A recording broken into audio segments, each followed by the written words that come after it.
자, 안녕하십니까. 하이퍼리뷰입니다. 자, 아시는 것처럼 우리가 이제 2021학년도가 되어지면서 의대 정원은 2,977명, 역대 최고죠. 그 전년도에 비해서 50명 정도 정원이 늘어나게 되어지는데, 정원이 증가하게 되어지는 가장 큰 이유는 강원대학교가 의전원 체제에서 의대 체제로 넘어가면서 49명이 의대로 편입이 되게 돼요. 그러면서 이제 올해 최고치의 인원을 선발하게 되어지기 때문에 여러분들이 의대를 목표로 하거나 의대를 합격하기에 가장 좋은 기회라고 말씀을 드릴 수가 있습니다. 2021학년은 의대뿐만 아니라 모든 전형에 있어서 대학을 가기에 가장 좋은 기회라고 할 수 있어요. 왜 그러냐면 전체적인 대입 제도의 변화는 크지 않은 데에 비해서 실제 학생 수는 많이 줄어들게 되고, 그러니까 경쟁률은 떨어지게 되고, 그리고 모집 인원은 거의 그대로 있는 상태, 또 의대 같은 경우는 모집 인원이 되려 늘어난 상태가 되는 거죠. 그리고 대학의 정원은 변화가 없는 상태다 보니까 결과적으로 경쟁률이 감소할 수밖에 없어요. 그렇게 되면 대학들의 가기가 훨씬 더 수월해질 수밖에 없기 때문에 올해 의과대학을 목표로 삼으시는 분들 입장에서 볼 때는 좋은 기회가 열렸다, 이렇게 보실 수가 있습니다. 이번 시간에는 우리가 이제 전년도의 경쟁률의 변화라든가 모집 인원의 변화, 그리고 앞으로 2021학년도의 여러 가지 전형이라든가 수능 최저 학력 기준에 대한 조건, 그리고 실제 합격생들의 사례들을 보여주면서 앞으로 여러분들이 어떻게 준비하셔서 2021학년도에 의과대학에 합격하실지, 또 이 영상을 보시는 분들이 고등학교 1학년이거나 2학년이라면 우리가 앞으로 향후 2024학년도에 또는 2023학년도에 대학을 가시려고 하는 분들의 입장에서 볼 때 어떤 준비를 하셔야 될지에 대해서 좀 더 명확하게 설명을 드려보도록 하겠습니다. 자, 첫 번째는 얼마 전에 이제 대입 공정성 강화 방안이라는 주요 내용이 발표가 됐어요. 우리가 이 점에 대해서 주목할 필요가 있는 이유는 이게 2024학년이나 2023학년도에 앞으로의 입시 방향을 보여주는 거기 때문에 여러분들이 이 방향을 올바르게 이해하시고 입시를 준비하시면 도움이 될 것 같아요. 기본적인 방향에서 얘기하는 건 세 가지 방향에 대해서 얘기하고 있는데, 첫 번째는 정시에 대한 선발 비율을 40%로 확대한다 이거예요. 물론 현재 22학년도까지 정시 비율을 30%로 확대하는 것으로 결정이 되어져 있고, 2020학년도에도 벌써 주요 대학들은 정시 비중을 30%로 늘리고 있기 때문에 큰 변화가 없지만, 우리가 2022학년이나 2023학년도로 가게 되어지면 정시 비중이 늘어나는 것이 큰 폭에서 나타나게 됩니다. 두 번째 또 하나의 특징은 뭐냐면 학생부 종합전형에 대한 투명성의 강화예요. 최근에 여러 가지 문제로 인해서 학생부 종합전형의 불균형의 문제들이 문제화되어지고, 또 최근에 수시의 선발 비율이 2020학년도에 최대치로 올라가게 되어지면서 수시가 여러 가지 문제가 되다 보니까 결국 수시의 선발 비율을 줄이면서 수시에서 투명성과 공정성을 강화하자라고 하는 것이 하나의 골자였었죠. 그러다 보니까 이제 학생부의 기재 내용에 대한 여러 가지 개선 방향들이 제시가 되어졌습니다. 그리고 또 하나는 사회 통합 전형에 대한 부분을 좀 더 비율을 늘리자. 그래서 고른 기회나 아니면 기회균등 전형이라고 할 수 있는 이런 전형들을 확대함으로 인해서 사회적 통합 전형들을 좀 더 실시하겠다라고 하는 것이 기본 방향이었어요. 이렇기 때문에 여러분들이 이제 주목할 점들은 뭐냐면, 첫 번째는 정시 비중이 늘어난다는 점, 그 다음에 학생부 종합 전형에서 우리가 고교 간의 서열을 완화시키기 위한 이런 투명화되어진 정책들이 실현이 되어지기 때문에 내가 다니고 있는 고등학교 유형, 내가 일반계 고등학교다, 자사고다, 특목고다 라고 한다면 기존의 합격생들의 선발, 합격생들의 합격 사례가 나에게 그대로 전달되지 않는다는 점을 생각해 보실 수가 있어요.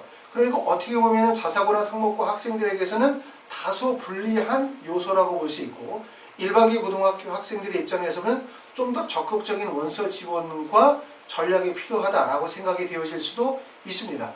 이게 이제 2024학년도에 대입 공정성 기본 방향에 대한 기본적인 내용이기 때문에 이런 내용들을 숙지하시면서 올해 2021학년도 입시를 생각하시면 좋을 것 같습니다.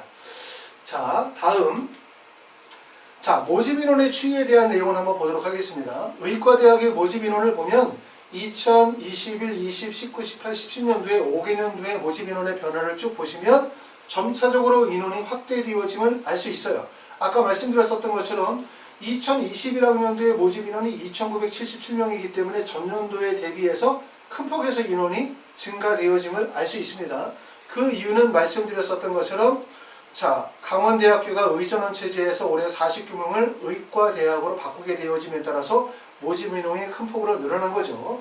하지만 지금도 보면은 수시에서 선발하는 비율이 약 60.96%, 정시에서 선발하는 비율이 약 39% 정도 되어지는데 의대는 다른 계열에보다 정시 선발 비율이 좀 높아요. 아까 말씀드렸던 것처럼 최근에 이제 2020학년도 기준으로 삼았었을 때 정시 선발 비율이 약 30% 정도 되어진다라고 하면 의과대학의 선발 비율은 약 40% 정도에 육박하고 있는데 그 이유는 뭐냐면 수시에서 선발하고자 했던 학생들 중에서 일부 인원들이 정시로 이원이 되어짐에 따라서 정시 비율이 좀 더 늘어나는 경향이 있어요.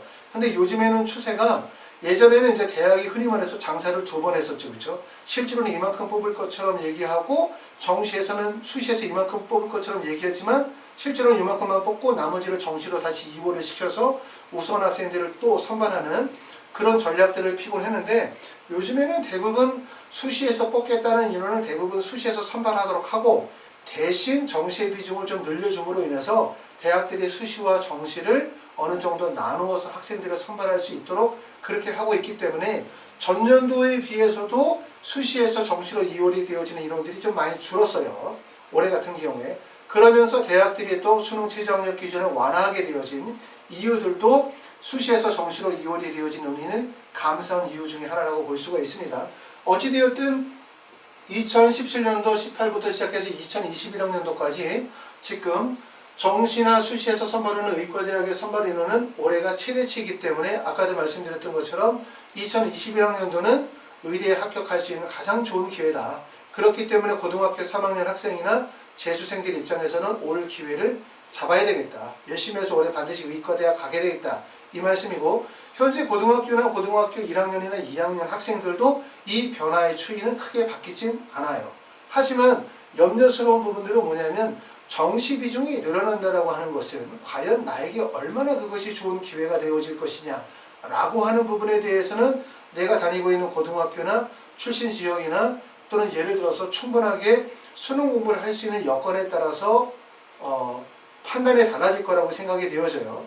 그리고 또한 정시 비중이 늘어난다라고 하는 것은 정시에서 많은 학생들을 선발한다는 것도 의미하지만 반대로 얘기하면 그만큼 정시에 실패하는 학생들이 많이 양성될 가능성이 높고 그럼 그 학생들이 결국 재수의 증가 비율로 넘어갈 가능성이 높겠죠. 올해 같은 경우도 정년도에 비해서 재수 비율은 25%에서 한 28%로 재수생들의 비율이 증가가 되어졌는데 그거는 인원이 증가되어진 것이 아니라 전체 수험생들 중에서 재수생의 증가 비율이 증가했다라고 볼 수 있고 아마도 2021학년도에는 30% 정도의 재수생의 비율이 증가할 가능성이 높아요. 재수생의 증가는 어찌 보면 고등학교 3학년 학생들에게는 매우 불리한 조건이라고 생각할 수가 있습니다. 자, 두 번째는 경쟁률의 변화에 대한 부분들을 한번 보도록 하겠습니다.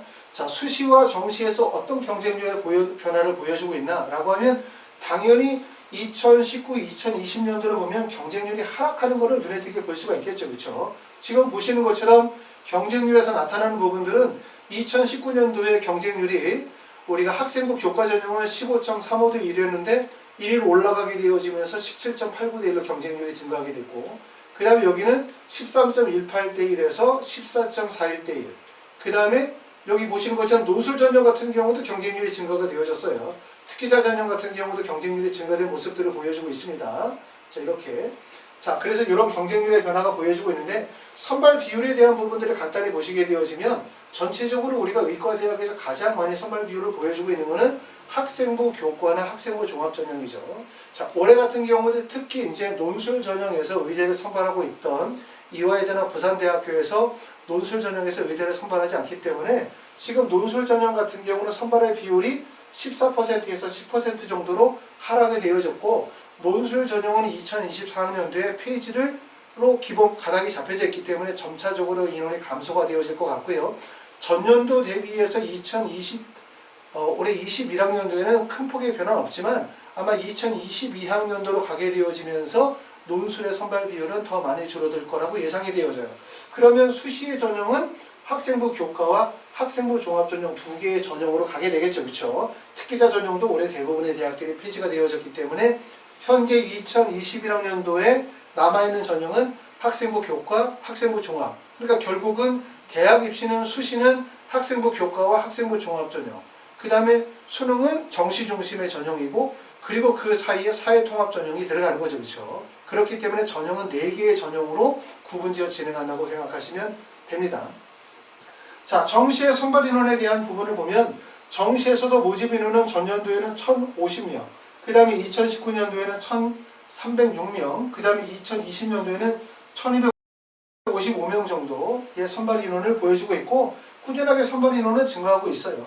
2019년도에 모집 인원이 1,300명까지 증가한 이유는 아마도 수시에서 정시로 2월이 되어진 인원이 반영이 되어졌기 때문에 그렇고 2020년도는 2019년도에 비해서 모집 인원은 다소 줄었어요. 그거는 최초 선발 인원이 줄었다기보다는 수시에서 정시로 2월 되어지는 인원이 줄었다고 볼 수 있어요. 수시에서 정시로 2월 되어지는 인원이 줄어든 이유는 뭐냐?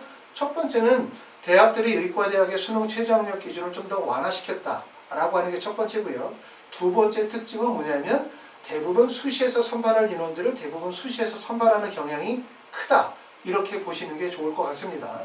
자, 다음. 자, 세 번째로 보시면 자, 전형 유형 및 수능 최저학력 기준에 대한 부분을 보도록 하겠습니다. 자, 이 부분은 우리가 이제 조금 눈여겨보실 부분이 있는데 지금 여기 의과대학이 전체적으로 다 나와 있는 거죠. 자세히 보시면 의과대학은 첫 번째는 학생부 교과, 여기 보시면 학생부 교과 전형이 있고 그 다음에 학생부 종합 전형이 있어요. 그 다음에 논술 전형 이렇게 세 개가 있겠죠. 그렇죠? 물론 여기 이제 특기자 전형 같은 경우들은 여기 학생부 종합 전형에 넣어놨는데 아까도 말씀드렸던 것처럼 특기자 전형에서 선발하던 의과대학은 대부분 폐지가 되어졌기 때문에 의대를 기준으로 삼으시면 2021학년도에는 여기 보시는 것처럼 학생부 교과, 학생부 종합, 그 다음에 논술 전형 이렇게 세 개의 전형이 있다고 볼 수가 있고요. 그리고 논술 전형은 전년도에 184명을 선발하다가 올해는 144명, 40명이 줄어들게 되었는데 그 이유가 이화에 대해서 10명, 부산대에서 35명을 의대로 선발하지 않습니다. 올해부터는. 작년에는 연세대학교에서 의과대학을 선발하던 35명을 선발하지 않으면서 인원이 줄었고 올해는 이화여대가 부산대가 선발하지 않습니다. 자, 그래서 이제 의과대학의 전형을 보시면 아시는 것처럼 논술 전형을 빼고 나면 학생부 교과와 학생부 종합 전형 두 개의 전형이 있는데 학생부 교과 전형도 또 두 가지로 구분이 돼요. 첫 번째는 수능 최저학력 기준을 적용하는 경우와 수능 최저학력 기준을 미적용하는 경우인데 사실은 수능 최저를 미적용하는 전형이 건양대학교 지역인재 전형, 면접 전형에만 해당이 되기 때문에 학생부 교과 전형은 모든 학교들이 수능 최저학력 기준을 요구한다라는 거예요. 그렇죠? 그렇기 때문에 학생부 교과 전형으로 의대를 가려고 하면 어떻게 해야 된다? 수능 최저학력 기준을 충족해야만 한다. 근데 이 수능 최저학력 기준을 충족하는 게 사실 엄청 커다란 부담이죠. 그렇죠? 왜냐하면 수능 최저학력 기준의 충족이 내가 다니고 있는 고등학교가 일반계 고등학교든 자사고든 또는 뭐 강남권이든 대도시에 있는 어떤 고등학교든 간에 의대의 수능 최저학력 기준이 상당히 높다 보니까 수능 최저학력 기준을 충족하기가 상당히 어려워요. 그러면 교과 전형에서 수능 최저학력 기준이 높은 학교만 충족한 것이 어려운 게 아니라 수능 최저학력 기준이 낮아지면 어떻게 돼? 수능 최저학력 기준이 낮은 대학은 경쟁률이 높아지게 되고 경쟁률만 높아지는 것이 아니라 결국은 합격생의 교과 성적의 등급 컷이 올라가는 거예요. 그렇죠? 아시죠? 그렇기 때문에 결코 유리한 점이 없는 거예요. 수능 최저학력 기준이 높으면 수능 퀴즈를 충족하기가 어려워. 대신 수능 최저가 어렵다 보니까 충족을 못하는 학생들이 발생이 되고 그러다 보면 합격생들과의 점수 편차폭이 벌어지기 때문에 교과 성적이 낮아지는데 수능 최저학력 기준이 낮은 학교는 수능 최저를 충족할 가능성이 높아진다는 장점이 있지만 반대로 얘기하면 경쟁률이 높아지게 되어지고 그리고 수능 최저학력 충족 가능성이 높아지기 때문에 교과의 등급 컷이 올라간다라고 하는 문제가 있는 거예요. 그러니까 수능 최저가 높다, 낮다 그것 자체가 어떤 것이 특정하게 유리하다고 할 수 없고 결국은 불리한 점들을 동시에 가져갈 수 있기 때문에 나에게 유리한 것이 무엇인지를 잘 판단하셔야 될 것 같고요. 학생부 종합전형은 지금 보시는 것처럼 미적용하는 학교들이 서울대, 연세대를 비롯해서 한양대나 경희대, 고려대학교, 중앙대 등등의 대부분의 대학들이 수능 최저학력 기준을 미적용하고 그 다음에 나머지 대학들은 서울대학교 직위를 비롯해서 가톨릭대학교 학교장 추천전형이나 이화여대, 미래, 가천대 등등등의 학교들은 수능 최저학력 기준을 요구하고 있어요. 근데 문제는 뭐냐면 학생부 종합전형의 수능 최저학력 기준을 미적용하는 학교들이 대부분 메이저 의대들이 수능 최저학력 기준을 미적용한다는 거죠. 그쵸? 그렇기 때문에 여기서 문제가 오는 거죠. 그래서 이제 누누이 말씀을 드리는 것처럼 내가 내신 성적만 좋으면 의대에 갈 수 있다는 생각을 하시면 안 돼요. 또 예를 들어서 나는 학교가 자사고나 특목고이기 때문에 수능 체제를 충족하지 않고 그냥 학생부 종합전형으로 수능 미적용 쪽으로 대학을 갈 수 있다고 생각하셔도 안 돼요. 왜 그러냐면 첫 번째는 학생부 교과 전형으로 원서를 쓰는 학생들이 나는 내신 성적만으로 대학을 갈 거야. 그렇기 때문에 비교과는 별로 중요하지 않고 나는 수능 최저 충족을 통해서 대학을 갈 거야 라고 생각하시는 분들. 자, 첫 번째는 수능 최저를 충족한다라고 하는 것이 자체가 확실하거나 100% 보장이 된 게 아니죠. 만약에 내가 수능이라는 시험에 가서 수능 최저를 충족하지 못하게 되어진다면 결국 대학 입시가 다 어떻게 돼요? 망가지게 되기 때문에 결국 교과 중심의 수능 최저 가능성이 높다 하더라도 결국은 미적용대요. 수능 최저 학력 기준은 미적용하는 학과에 원서를 쓸 수밖에 없어요. 아셨죠? 그렇게 되면 결국은 학생부 종합전형으로 원서를 쓴다는 얘기고 학생부 종합전형은 결국은 교과 외 비교과 활동을 요구하고 있기 때문에 비교과의 중요성이 생기는 거죠. 그리고 또 하나는 학생부 교과 전형으로 설령 원서를 쓴다 하더라도 누누이 말씀을 드리지만 학생부 교과 성적이라고 하는 것이 표준화되어진 학력 지표가 될 수 있다 없다? 없다. 왜냐하면 내가 내신 성적이 1.21이야. 그런데 어떤 학생을 봤더니 1.25야. 그럼 1.25보다 1.21이 무조건 우수하다고 볼 수는 없어요. 그렇죠. 내신 성적 외에 예를 들어서 학교의 전반적인 어떤 학업 환경이라든가 아니면 그 학교의 진학률이라든가 아니면 그 학교의 학생 수라든가 이과반이 몇 개가 있나라든가 아니면 내가 어떤 과목을 이수했나라든가 이런 부분들을 다 고려할 수밖에 없거든요. 그렇죠? 그렇기 때문에 설령 학생부 교과 전형이라 하더라도 비교과의 중요성이 크다는 점을 꼭 말씀을 드려요. 근데 가끔 이제 부모님들이 내가 다니고 있는 고등학교의 여건이나 또는 우리 학생의 여건이 비교과를 할 수 있는 여건이 못 된다고 생각하시는 분들이 있죠. 그렇죠? 학교의 여건이나 아니면 학생 스스로가 비교과 활동에 약간 소극적인 경우 그러면 어쩔 수 없이 내신 성적만으로 대학을 가야 되는데 이런 경우들은 결국 대학 진학이 상당히 불리할 수밖에 없기 때문에 고등학교 지금 현재 1학년이거나 2학년이거나 3학년이거나 아까도 말씀드렸었던 것처럼 의대는 반드시 학생부 교과만으로 학생부 비교과만으로 원서를 쓰는 사람 없어요. 대부분 이렇게 학생부 교과나 학생부 종합으로도 원서를 쓰는 사람도 있지만 대부분의 경우는 학생부 종합전형과 학생부 교과전형을 수시전형에서 교차로 원서를 쓸 가능성이 높기 때문에 결국 학생부의 교과뿐만 아니라 비교과에 대한 부분들을 같이 만들어 가시는 게 꼭 도움이 된다는 말씀이에요. 그렇죠? 그리고 학생부 종합전형에 원서를 쓰는 학생들도 마찬가지죠. 내가 다니고 있는 고등학교가 자사고야. 아니면 학교 프로파일이 높아. 그래서 내가 학생부 종합전형에 원서를 쓴다고 생각을 해봐요. 문제는 어떤 문제가 생기냐면 이런 대학들이 대부분 상위권 대학이라는 거죠. 그렇죠? 첫 번째 문제는. 그리고 두 번째는 이런 고등학교, 이런 대학에 원서를 쓰게 되어지면 결국 고등학교 내에서의 경쟁이 발생이 되어지는 거예요. 예를 들어서 내가 다니고 있는 고등학교가 A라는 고등학교인데 내가 내신 성적이 1.7이야. 그러면 나보다 내신 성적이 좋은 1.6을 가진 학생이 똑같은 대학에 같은 의과대학에 원서를 쓰는 경우가 발생이 되겠죠. 아시는 것처럼 대학에서 학생들을 선발하게 되어질 때는 어떤 고등학교의 학생이 우수하다고 해서 그 학생의 인원을 다 뽑진 않아요. 그렇죠? 모든 대학에서 학생들을 선발하게 되어질 때는 대부분 출신 고등학교나 지역에 대한 부분들을 어느 정도 안배를 해서 학생들을 선발을 하다 보니까 결국 일반계 고등학교가 아니라 특목고나 자사고나 영재고 학생들에게서 가장 어려운 거는 결국은 뭐냐면 같은 고등학교 내에서의 경쟁에서 이기는 게 제일 중요하다는 거예요.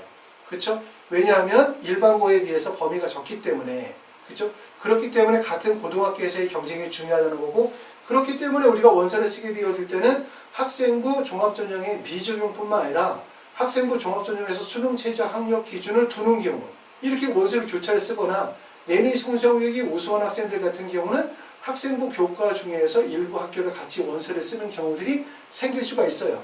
왜냐하면 어떤 학생의 학생부도 100% 완벽한 학생부를 가지고 있는 학생은 없겠죠.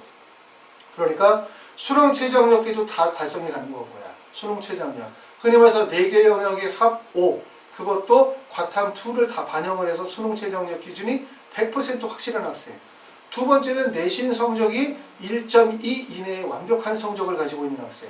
그리고 세 번째는 수상 경력을 비롯해서 동아리 활동이라든가 아니면은 교내 활동이라든가 세특이라든가 모든 것들이 학생부 기재 내용이 완벽한 경우. 그 다음에 네 번째는 학교 프로파일도 아주 우수한 학교. 이렇게 조건을 네 가지를 다 가지고 있는 학생은 존재하지 않아요.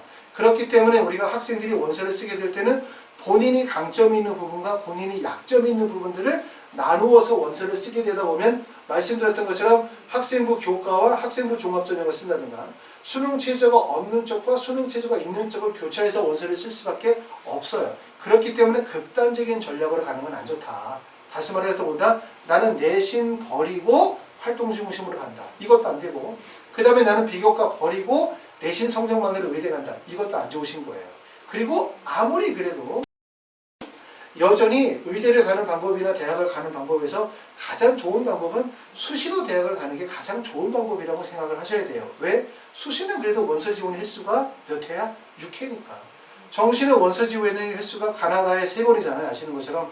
하지만 다구는 기본적으로 대학도 없고, 그렇죠? 그리고 학생들이 과도하게 몰리다 보니까 다군에서는 적정한 정지원이 나올 수가 없어요. 그렇기 때문에 간학은 2번밖에 기회가 없기 때문에 결국 6번으로 대학 갈 거냐 2번으로 대학 갈 거냐 하면 당연히 수시로 대학 가는 게 훨씬 더 유리하죠.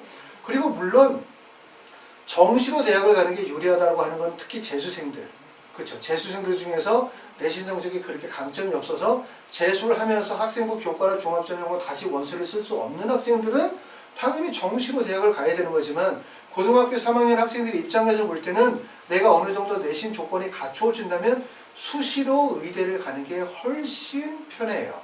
그렇죠? 그러니까 고등학교 1학년, 2학년 학생들도 수시로 의대를 반드시 가도록 해야 돼요. 정시로 의대를 간다라고 하는 건 결국 재수를 한다는 뜻이에요. 그리고 재수를 해서 의대 갈 거면 재수 안 할 사람이 어디 있습니까? 재수를 해서 의대를 간다는 얘기는 자칫하면 삼수를 한다는 뜻이에요. 그만큼 수능으로 대학 가기가 어려운데 그 이유는 뭘까?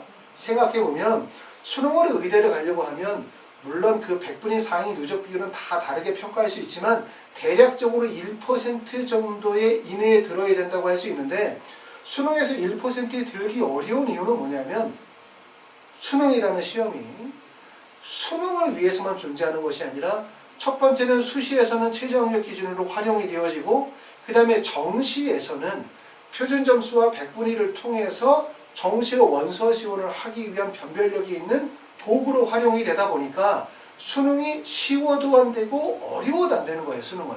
그러다 보니까 2019학년도에는 뭐가 어려웠죠? 국어가 무지 어려웠어요.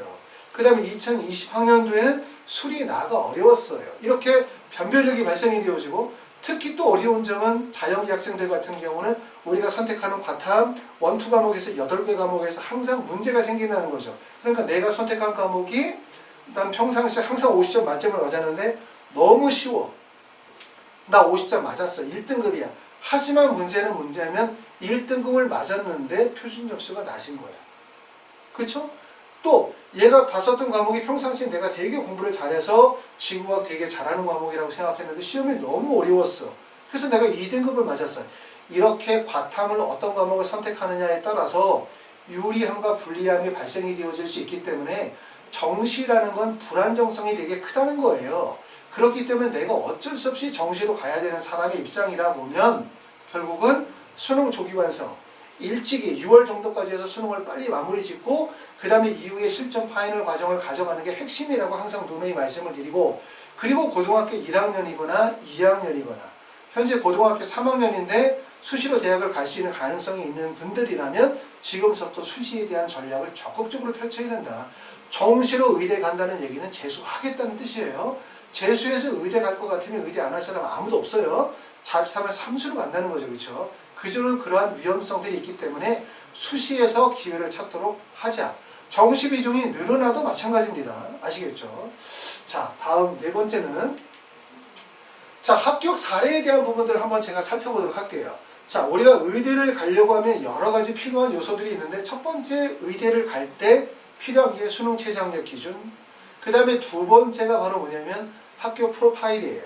우리가 대학 입시는 학생부 교과, 학생부 종합 전형으로 나누어지는 것처럼 결국은 학교 프로파일이 일반계 고등학교냐, 자사고냐, 특목고냐, 과학고나 영재고냐에 따라서 내가 지원하기 적합한 전형들이 발생이 되어질 수밖에 없어요. 그리고 대학 입시가 바뀌어도 수시 전형은 학생부 교과와 학생부 종합 전형이 존재하고 있기 때문에 내가 적합한 전형에 따라서 지원 대학에 갈린다는 거죠. 아까 말씀드렸던 것처럼 의과대학이 이렇게 있지만 이 모든 의과대학이 내가 가지고 있는 고등학교 유형에 다 맞는 게 아니에요. 아셨죠? 첫 번째는 내가 수능 최저가 되느냐 안 되느냐에 따라서 지원할 수 있는 대학에 갈리고, 두 번째는 내 고등학교가 활동의 우수성이 강화되는 고등학교냐 아니면 그냥 지방 일반계 고등학교에 따라서 학생부 교과로 갈 거냐 학생부 종합전형으로 갈 거냐도 갈리게 되고, 내 고등학교가 과학고냐 영재고냐 일반계 고등학교에 따라서 주로 뽑아주는 선발하는 고등학교 유형이 달라요. 그렇기 때문에 그런 점들을 아시고 원서를 쓰셔야 되지, 마치 이 모든 학교가 내가 가지고 있는 조건에서 다 지원할 수 있는 대학이라고 생각하시면 안 됩니다.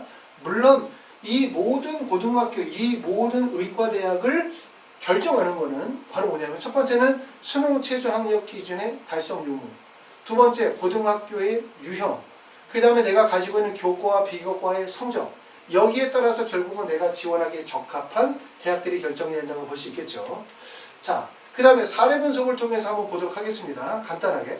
자, 그럼 아까 말씀드렸었던 건 뭐냐면 우리가 대학 진학을 하게 되어질 때, 대학의 원서를 쓰게 되어질 때 내가 가지고 있는 고등학교의 학교생활 기록부를 통해서 어느 의과대학에 진학을 할 수 있을까에 대한 부분을 판단할 때 첫 번째 생각하는 거, 첫 번째는 뭐냐면 수능 최저 학력 기준의 충족 유무 가능성. 근데 이게 사실 좀 되게 어려운 거죠. 충족 가능성에 대한 부분. 왜? 지금은 시기가, 제가 이 영상을 찍는 시기는 이제 3월을 앞두고 있는 시기. 그럼 여러분이 원서를 쓰는 시기는 9월. 그리고 실제 수능을 보는 시기는 11월. 그러니까 결국은 9월에 우리가 원서를 쓰지만 결국 수능은 11월에 보게 된다는 거죠. 그러니까 9월의 입장에서 수능을 바라보게 될 때는 어떻게 봐요? 항상 희망 중심으로 점수가 오를 것이다, 평상시만큼 나올 것이다 라고 하는 희망적인 기준을 가지고 보지, 평상시 5월 1등급이 쭉 나왔는데 너 수능에 가서 망할 수 있으니까 수능 최저 학력 기준을 충족할지 모르니까 라고 해서 부정적으로 생각해서 점수를 낮추어 원서를 쓰는 경우들은 별로 없고, 예를 들어서 지금 4개 등급 합이 5인데 지금 만약에 6 정도 나와. 그러면 조금만 더 하면 될 수 있겠는데 라거나, 아니면 그 전에 한번 맞은 적이 있는 데거나 라고 하시면서 가능성 중심으로 가다 보니까 결국은 수시 원서 지원이 실패하는 이유들은 바로 뭐냐면 원서는 9월에 쓰게 되어지고 수능은 11월에 보다 보니까 희망 중심으로 가닥을 잡는단 말이에요. 특히 그리고 내가 가르치는 선생님들, 내가 가르치는 과외 선생님이거나 아니면은 가르치는 학교 선생님이거나 학원 선생님들에게 내 수학 성적에 대해서 물어보면 대부분 가르치시는 분들은 희망 중심으로 얘기하죠. 얘가 평상시에는 이런 애가 아니었는데, 평상시에 되게 공부를 잘했는데 어쩌다 보니까 이렇게 실수를 했네요. 하지만 다시 풀어보니까 아이가 다 알겠다고 합니다. 제가 볼 땐 얘는 잘할 것 같아요. 이렇게 얘기를 하잖아요. 그렇죠? 하지만 나중에 수능 뚜껑을 열고 보면 그거는 그렇지 않다는 것을 알게 돼요. 왜? 가르치시는 분들은 여전히 아이에 대해서 희망을 가지고 있기 때문에 희망 중심으로 얘기를 해요. 그렇기 때문에 여러분이 나중에 수시 원서를 쓸 때 7월이나 8월 달에 컨설팅을 받으시게 될 때는 객관적 평가를 해줄 수 있는 사람이 필요해요. 그렇죠? 우리 아이의 성적대에서 실제 어느 정도까지 실현 가능성이 있는지에 대한 객관적인 편수가 필요하고, 그리고 지금 2월이나 3월이 되어진 이 시점에서는 사실 고등학교 3학년 학생들 입장에서 볼 때는 입시의 모든 요소가 다 나왔거든요. 왜? 고등학교 1학년, 2학년 학생부 다 마무리됐죠. 그 다음에 고등학교 2학년 때 모의고사 시험 봤죠. 그럼 사실은 앞으로 남은 기간 동안에 모의고사 성적이 얼마나 향상이 되어질 수 있을지, 학생부가 어떻게 구성이 될지에 대해서 사실 거의 90%가 나와 있는 거기 때문에 지금 이 시점에서는 실질적으로 지원할 수 있는 대학, 전형, 또 학생부 기재 방법에 대해서 본격적으로 컨설팅을 받으시면서 준비를 하셔야 되는 시기에 와 있어요. 그쵸? 자, 첫 번째 사례를 한번 보겠습니다. 이 학생은 일반계 고등학교 학생이에요. 내신 성적이 1.6 1.56인데 일반계 고등학교 학생으로서 내신 성적이 1.6이라고 하면 사실상 의과대학을 가기에는 좀 어렵다고 볼 수 있어요. 근데 이 학생은 1.6에다가 수상 경력이 B, 그 다음에 동아리 활동 B, 독서 활동은 좋고 전공 적합성 B, 출결은 A예요. 여기서 가장 중요한 부분들은 교과 성적과 수상 경력이 가장 중요하다고 할 수 있겠죠. 이 두 가지가 중요한 이유는 교과 성적과 수상 경력이 결국 학생의 학업 능력을 나타내니까.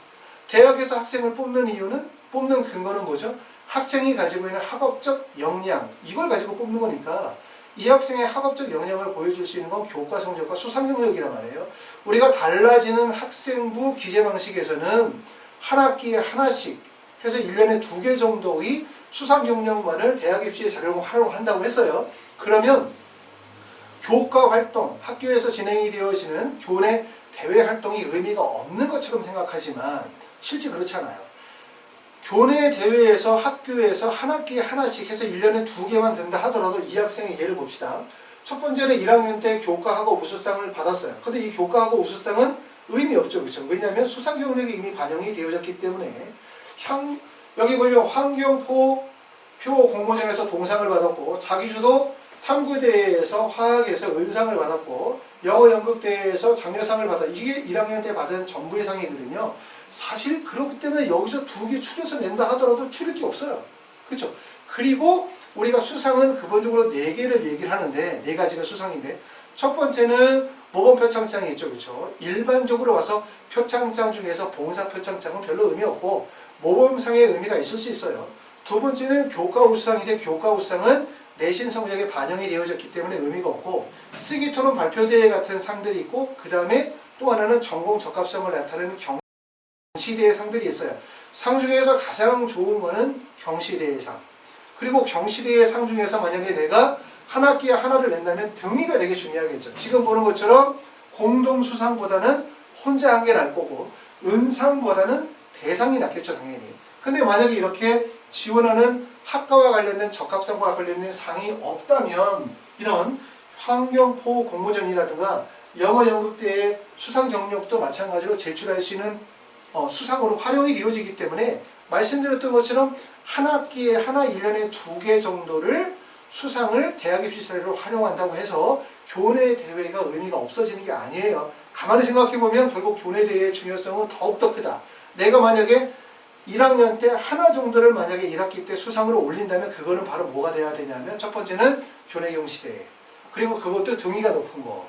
근데 만약에 그게 없다면 쓰기토론 발표대회 같은 거에서 과학과 관련이 되어진 이러한 상들이 들어가게 되어졌을 때 우수성 인정을 받을 수밖에 없어요. 그래서 우리가 대학 입시에서 가장 중요한 부분을 말씀드렸었던 것처럼 학업 능력을 나타내는 교과 성적과 수상 경력이고 그 다음에 중요한 부분들이 결국은 전공 적합성을 나타낼 수 있는 부분이죠. 이 학생이 어느 대학에, 어느 학과에, 의과대학에 어떤 역량이 있다라고 하는 거. 다른 사람과 다른 뚜렷한 탐구 정신이 돋보인다. 이런 걸 보여줄 수 있는 거.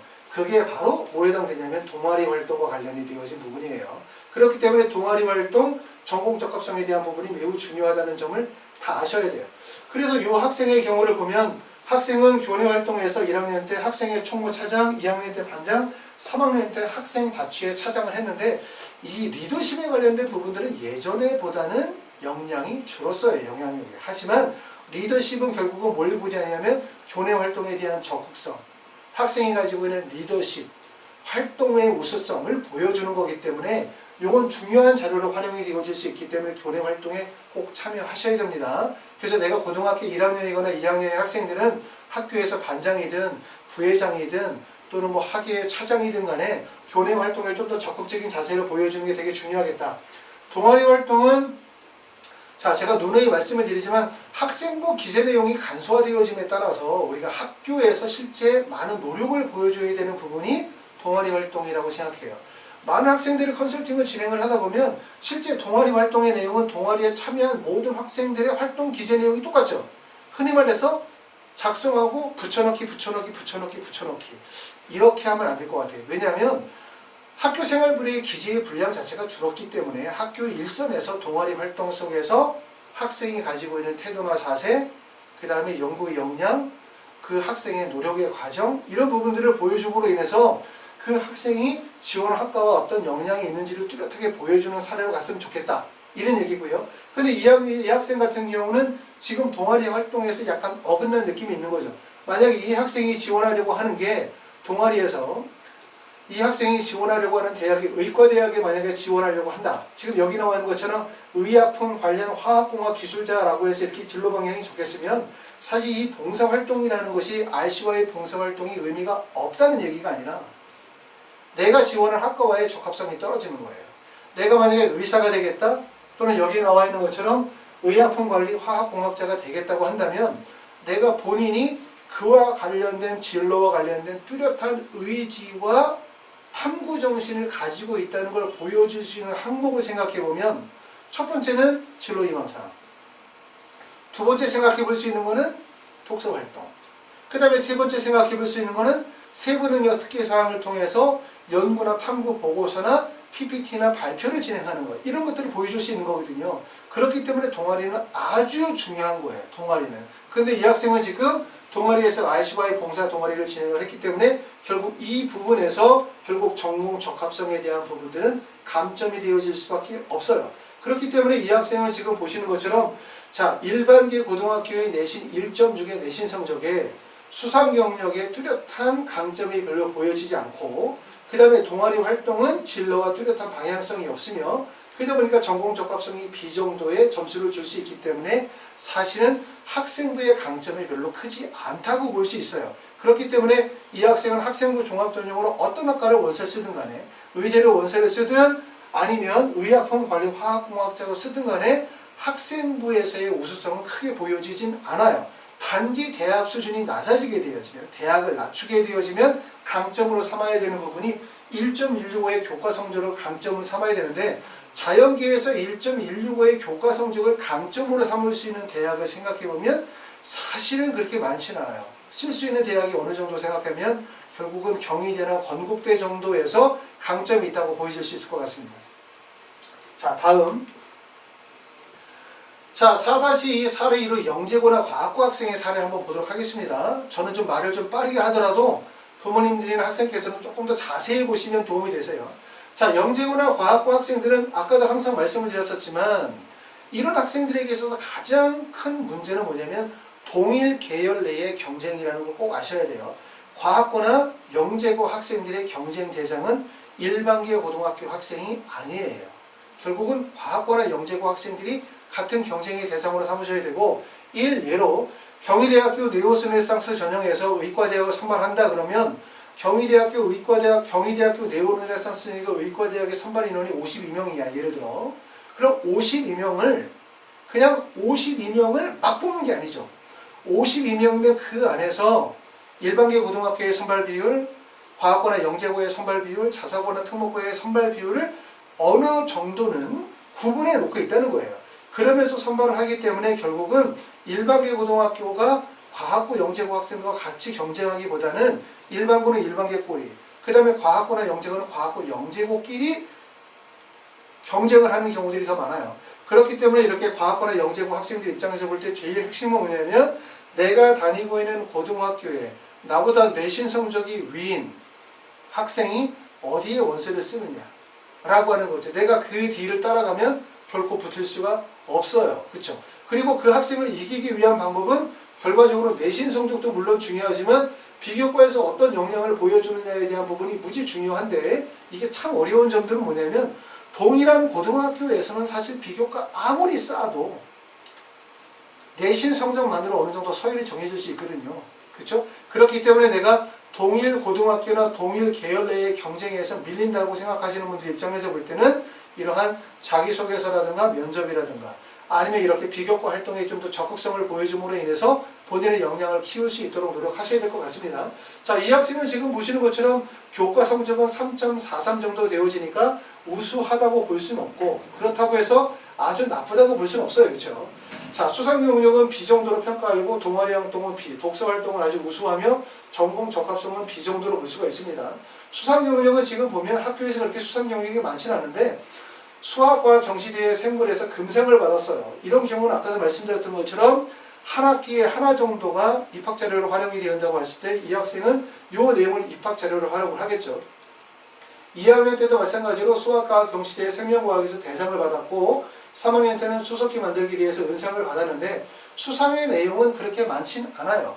하지만 하나를 고른다고 하면 그 수상의 등인이 상당히 높죠. 학교들마다 수상의 내용이 되게 많잖아요. 어떤 학교들은 대회가 엄청 많은 학교들이 있고 어떤 학교들은 대회가 좀 적은 학교들도 있어요. 그래서 이게 이제 학생부가 좀 더 표준화되어지면서 수상 같은 것도 좀 더 표준화되어지고 특히 그리고 아까 말씀드렸었던 것처럼 한 학기에 하나 정도씩 해서 그것만을 이제 대학 입시 자료로 활용하게 되어지면 수상에 대한 부분들이 조금 더 정리가 되어질 것 같고요. 이런 학생들 입장에서 볼 때는 많은 대회에 참여해서 상을 받지 못했지만 뚜렷하게 지원하는 학과와 관련된 우수성을 충분히 보여줄 수 있다. 이렇게 볼 수 있고 교내 활동으로는 학급 부회장과 동아리 활동에 참여를 했고요. 그 다음에 동아리 활동은 과학, 도서관, 공학반에 참여를 했습니다. 그 다음에 진로 희망은 생명과학자, 의학자 이렇게 방향을 적었어요. 그래서 이제 이 상태로 해서 의과대학이나 아니면 생명대학의 원서를 지원해서 합격했었던 사례에 해당이 되어지고 진로 희망에 대한 부분이 기재하는 게 되게 중요하거든요. 제가 그 앞에서 동영상을 통해서 진로 희망사항 기재 방향에 대해서 설명을 드려놨으니까 한번 유튜브를 참고해서 보시면 도움이 될 것 같고 진로 희망사항이 중요하다는 것은 뭐냐면 학생부에서 학생이 가지고 있는 학업적인 역량을 보여줄 수 있는 부분들은 충분하죠. 하지만 이 학생이 무엇에 강점이 있고 무엇에 뜻이 있고 무엇에 열정이 있는지 어떤 부분에 탐구정신을 가지고 있는지를 보여줄 수 있는 것. 다시 말해서 진로적 합성을 보여줄 수 있는 부분이 바로 뭐냐면 첫 번째는 진로희망이죠. 그렇죠? 그리고 두 번째로 들어가게 되어지면 독서활동이나 세부능력 특기사항, 행동특성 및 종합의견에서 그 내용이 반영이 되어질 수 있는데 특히 진로희망사항의 기재의 내용이 매우 중요하다는 거예요. 그렇죠?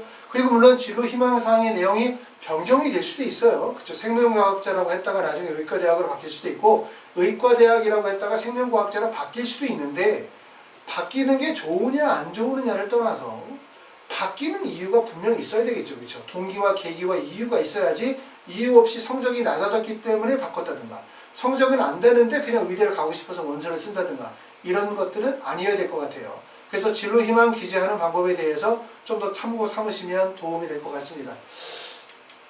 자, 세 번째는 자사고 학생 중에서 하나의 사례를 보도록 합시다.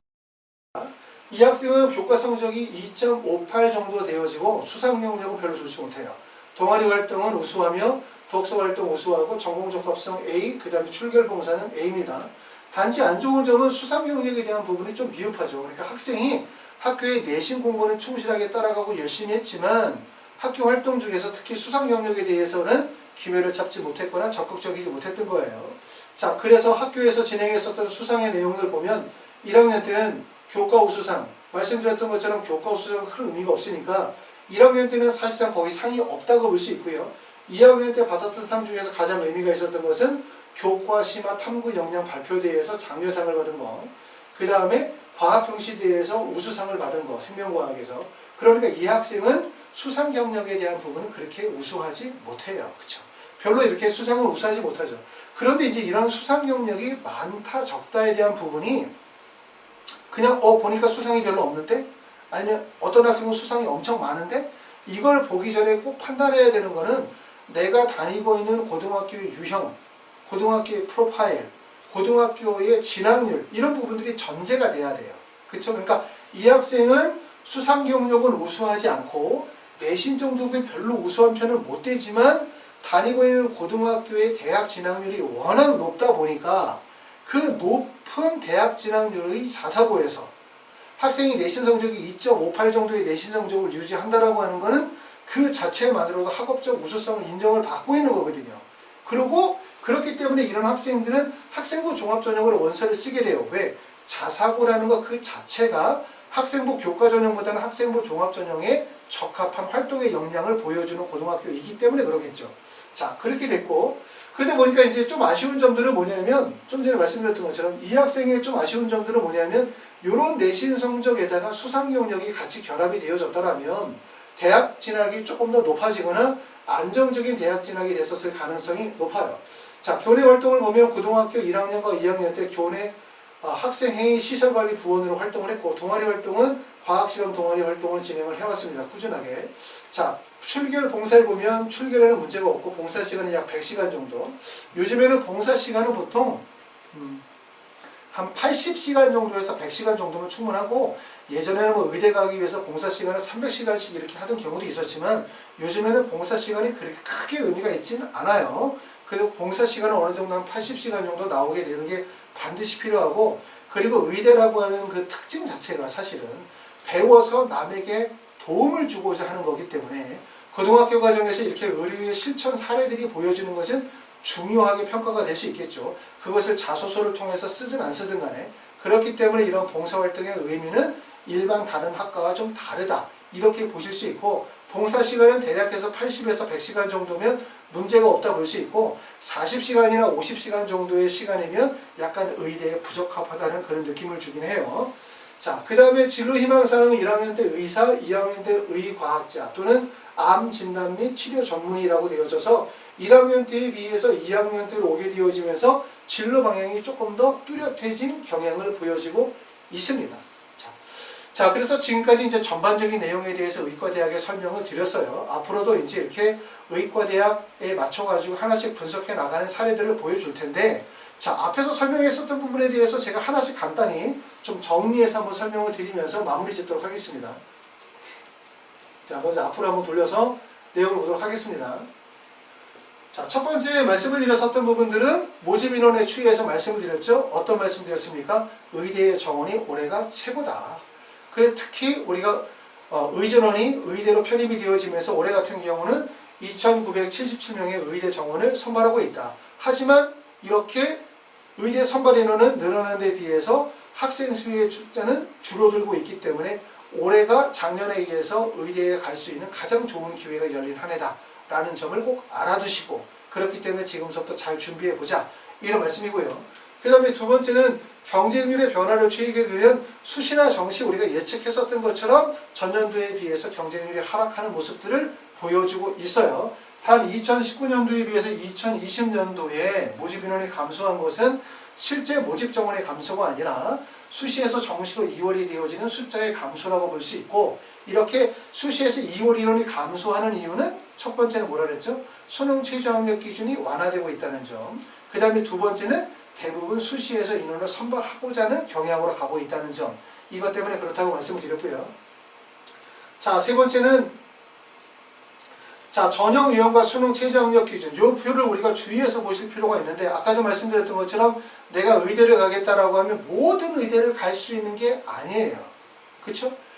네 가지 조건을 완벽하게 가지고 있는 사람은 아무도 없으니까 의대를 가기 위해서 여러분이 갖추어야 될 조건은, 첫 번째는 수능 최저학력 기준의 충족, 그 다음에 두 번째는 뭐냐면 고등학교의 유형이에요.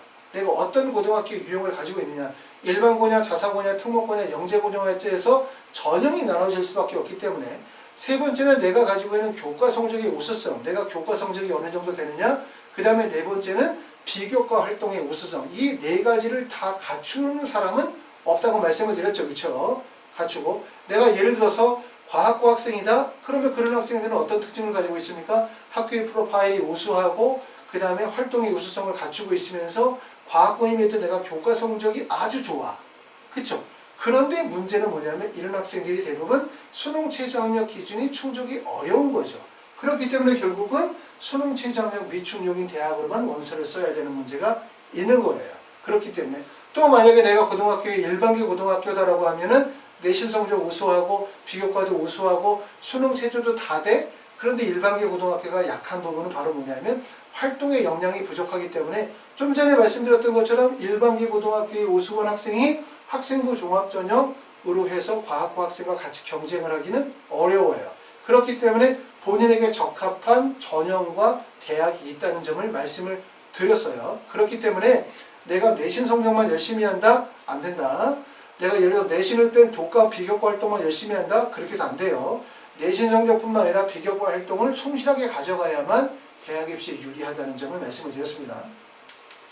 자, 네 번째로 얘기했었던 부분들은 이제 사례들을 몇 가지 보여줬어요. 이 사례들은 이제 작년에, 재작년에 제가 컨설팅을 해서 학생들을 분석했었던 데이터에 대한 부분들을 말씀을 드리면서 평가했는데, 아마 여러분이 또는 부모님께서 학생이 가지고 있는 학생부를 제가 지금 평가했었던 항목처럼 교과 성적, 수상 경력, 동아리 활동, 독서 활동, 전공 적합성, 출결 봉사 이렇게 항목을 나누어서 하나씩 분석을 해 보시면 그러면 실제 우리 학생의 성적대에서 적합한 대학이 어디인지에 대해서 객관적으로 분석하실 수 있어요. 그냥 학생부를 이렇게 보는 것이 아니라 학력별로 하나씩 내용을 세분화시켜서 분석을 해보시면 우리 학생이 가지고 있는 강점이 무엇이냐, 단점이 무엇이냐에 대한 부분을 판단하실 수 있다라고 말씀을 드렸고, 아까도 말씀드렸지만 지금 시점에서는 대부분 고등학교 3학년 학생 입장에서 보면은 지표가 거의 다 나온 시기예요. 좀 있으면 이제 3월 모의고사를 보겠죠. 지금쯤 되면 구체적인 대학 결정을 하고 3학년의 학생부 기재 방향이라든가 진로 방향에 대해서 뚜렷하게 방향을 잡으셔야 돼요. 언제까지나 희망 중심으로 대학을 생각하실 수는 없습니다. 그리고 고등학교 1학년이나 2학년 학생들은 신학기가 시작이 되어지기 전에 앞으로의 진로 방향과 학생부 기재 방향, 교내 활동에 대한 부분들을 지금쯤 정리를 반드시 하시고 들어가셔야 1년 과정이 진행이 되는 거다 라고 말씀을 드렸기 때문에 이 시기가 아주 중요한 시기라고 말씀을 드릴 수 있습니다. 자, 여기까지 제가 말씀을 드리고요. 이후에도 더 준비해서 좋은 강의를 올리도록 하겠습니다. 감사합니다.